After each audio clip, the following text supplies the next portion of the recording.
Approche, n'aie pas peur. C'est pas chaque jour qu'on voit un serpent. Demandez aux enfants d'Israël, ils en ont vu une très grande quantité. Il y a eu rébellion au désert lorsqu'ils sortaient de l'Égypte et Dieu a envoyé des serpents brûlants pour punir le peuple. Ils se sont convertis. Ils ont demandé pardon à Dieu et pour soigner ces morsures de serpents, Dieu a demandé à Moïse de faire un serpent d'airain. Et quiconque regardait ce serpent avait la vie sauve.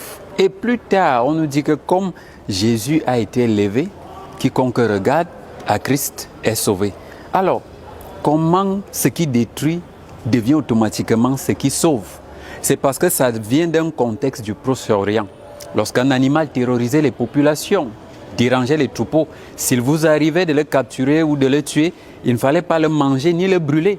Il fallait venir à la place publique, pendre son cadavre.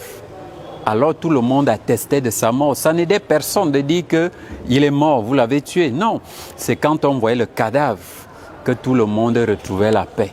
C'est quand on voyait le cadavre de cet animal que la paix rentrait dans les cœurs.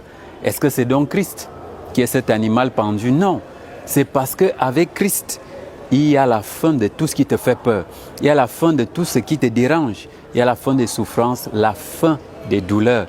Imaginez, ils sortent de l'Égypte, ils sont environ 600 000. Si on fait un ratio d'un serpent par personne, ça fait 600 000 serpents. On ne peut pas compter combien de serpents rôdaient autour de leurs pieds. C'est peut-être ainsi ta vie.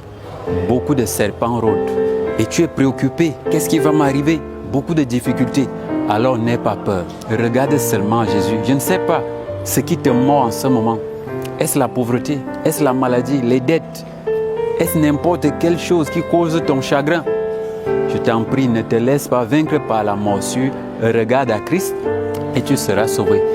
Et si tu veux seulement regarder à tes problèmes en bas, le regard de Christ sera enlevé.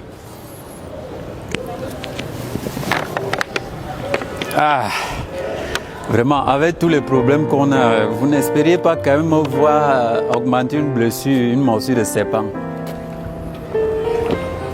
Que Dieu vous bénisse.